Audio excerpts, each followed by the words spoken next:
गहरे रहस्यमयी जंगल विलोवुड के बीचों बीच कुछ अजीब होने वाला है। भालू रिको का पसंदीदा शुद्ध शहद का पटका अचानक गायब हो गया है। आखिर ये क्या हुआ? क्या वो चालाक लोमड़ी थी, या फिर वो शरारती गिलहरी, या कहीं वो नींद में झूमता हुआ खरगोश तो नहीं था? अगर ये सब नहीं, तो फिर आखिर वो चोर कौन है? आइए जानते हैं इस मजेदार कहानी में।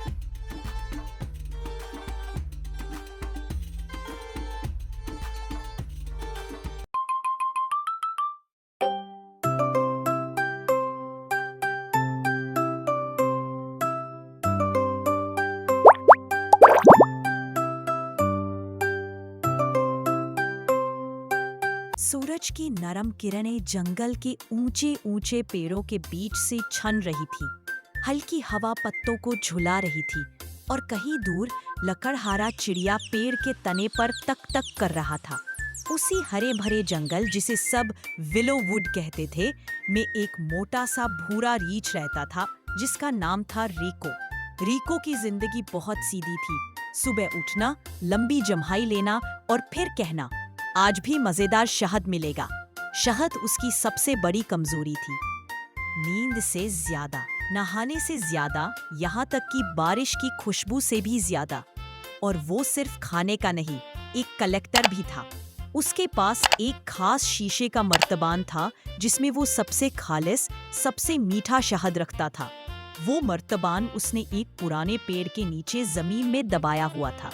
एक दिन वो मर्तबान निकाल कर देखता है, सुनहरा शहद सूरज में चमक रहा था। वो बोला, ये मेरा खजाना है, कोई इसे नहीं ढूंढ पाएगा। फिर बड़ी सावधानी से उसने मिट्टी डालकर जमीन बराबर कर दी। अब बिल्कुल सुरक्षित है, वो मुस्कुराते हुए बोला, जैसे मेरा पेट सुरक्षित है। अगली सुबह हमेशा की तरह रिको खुशी खुशी वहां पहुंचा, मगर जब मिट्टी खोदने लगा, उसकी मुस्कान गायब हो गई। ये क्या? वो चिल्लाया, मेरा मर्तबान कहाँ गया? मिट्टी में गड्ढा तो था, मगर मर्तबान गायब। कुछ पंजों के निशान, कुछ खरोंचे और एक पत्ते पर शहद की बूंद। रिको के मुंह से निकला, किसी ने चोरी की है, लेकिन कौन? और वहीं से शुरू हुई विलोवुड जंगल की सबसे बड़ी तफ्तीश। रिको सबसे पहले गिलहरी सिमी के पेड़ के नीचे पहुंचा। सिमी, ऊपर क्या खा रही हो? उसने जोर से आवाज दी। सिमी घबरा गई। हाय दैया, कुछ नहीं, बस अखरोट है। अखरोट या शहद की बूंदें? रिको ने शक भरी नजर से पूछा। वो पेड़ पर चढ़ने लगा और डालियां हिलने लगी। ऊपर से अखरोट बरसने लगे, ठक ठक ठक। एक तो सीधा रिको की नाक पर लगा। उफ, ये तफ्तीश तो दर्दनाक है, वो बड़बड़ाया। सिमी बोली, अरे पागल हीच, मैं शहद का क्या करूं? रिको ने नाक सिकोड़ी। ओह अच्छा, शायद मुझे भूख लग रही है। वो नीचे उतरा, पत्तों में उलझा और चला गया।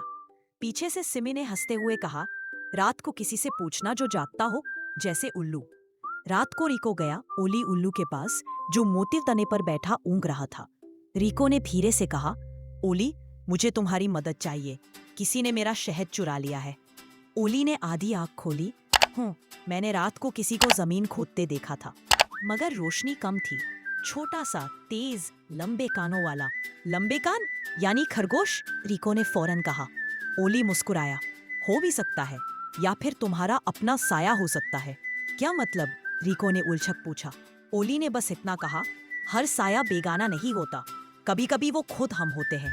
रिको कुछ समझ नहीं पाया, शक उसके दिमाग में बैठ गया। अब बारी है खरगोश की। सुबह होते ही रिको थप थप करता हुआ खरगोश पफी के बिल तक पहुंचा। निकलो बाहर, छोटे चोर। पफी नींद में आंखें मलता हुआ बोला, क्या हुआ रिको, क्यों चिल्ला रहे हो? रिको गुस्से में बोला, तुम कल रात मेरे पेड़ के पास खोदाई कर रहे थे ना? पफी हैरान हुआ, मैं तो सो रहा था, मगर कल शाम मैंने एक साया देखा था, बिल्कुल तुम्हारे जैसा। वो कुछ उठाकर जा रहा था। रिको ने चौंक कर कहा, मेरे जैसा? इस जंगल में मुझ जैसा और कोई नहीं। पफी ने कंधे उचकाए, तो या तो तुम्हें हमशक्ल मिला है, या तुम खुद भूल गए हो। रिको बड़बड़ाया, मैं भूला नहीं हूँ, मैं होशियार रीछ हूँ, और आगे बढ़ गया। शहद की कुछ बूंदें रिको को एक छोटी झील तक ले आई। वो बोला, अच्छा, चोर यहीं से भागा था। वो पानी में झांकता है और चौंक कर पीछे हटता है। पानी में एक भूरा रीछ उसे घूर रहा था। रिको गरजा, पकड़ा गया, यही है चोर। वो पानी में कूदा, छपाक, चारों तरफ छींटे उड़ गए। जब बाहर आया तो चोर गायब। कहाँ गया? अभी तो सामने था। वो हाफते हुए बोला, पानी बस लहरों में हंस रहा था। एक मेढक ने आवाज निकाली, टर टर, जैसे कह रहा हो बेवकूफ। रिको ने गुस्से से कहा, चुप रहो बदतमीज, और आगे बढ़ गया।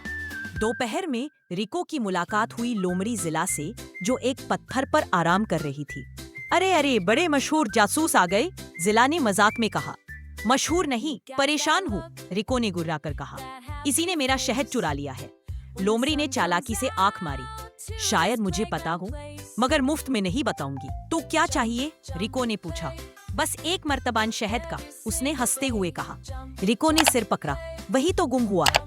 जिला हंसी, अच्छा ठीक है, मैंने चोर को उत्तर वाली पहाड़ी की तरफ जाते देखा था। रिको खुशी से बोला, आखिरकार सुराग मिला, और भाग गया। पीछे से जिला मुस्कुराई। ये रीछ तो मजेदार खिलौना है। उत्तर की पहाड़ी पर पहुंचते पहुंचते आसमान काला हो गया। हवा तेज चली और कुछ ही मिनटों में बारिश शुरू हो गई। रिको भीगता हुआ हर जगह ढूंढता रहा, झाड़ियों में, पत्थरों के पीछे, पेड़ों के नीचे। कुछ नहीं मिला। वो थक कर बैठ गया। शायद सब झूठ था, मेरा शहद गया काम से। उसी वक्त बिजली चमकी और उसकी नजर अपने पुराने पेड़ पर पड़ी। कुछ चमक रहा था, ठीक उसी जगह जहां उसने मर्तबान दबाया था। वो दौड़ता हुआ पहुंचा। मिट्टी हटी हुई थी और शीशे का मर्तबान आधा बाहर निकला था। रिको की आंखें फैल गईं और सब याद आ गया। कल रात उसने खुद मर्तबान निकाला था ताकि कहीं और छुपा दे। फिर बारिश शुरू हो गई और वो भूल गया। बारिश ने मिट्टी बहा दी। मर्तबान फिर दिखाई देने लगा। वो हंसते हंसते बोला, अरे बेवकूफ रीछ, चोर तो मैं खुद ही हूँ। अगली सुबह जंगल फिर से ताजा और खुशबूदार था। सारे जानवर रिको के आसपास जमा थे। रिको ने पूरी कहानी सुनाई, कभी आवाज बदलकर, कभी एक्टिंग करके। गिलहरी हंसी, तो तुमने पहले मुझे चोर कहा था? खरगोश बोला, और फिर अपने ही अक्स को चोर समझ लिया। ओली ने सिर हिलाया, मैंने कहा था ना, हर साया बेगाना नहीं होता। रिको शर्माते हुए बोला, हाँ हाँ, अब याद रखूंगा। फिर मर्तबान उठाकर बोला, अब मैं इसे कहीं छुपाऊंगा नहीं, बस मजे से खाऊंगा। सब हंस पड़े। रिको ने शहद में पंजा डुबोकर चखा और बोला, मैं जासूस तो नहीं बन सका, मगर खाने में आज भी नंबर 1 हूँ। और जंगल की हवा शहद की खुशबू से भर गई।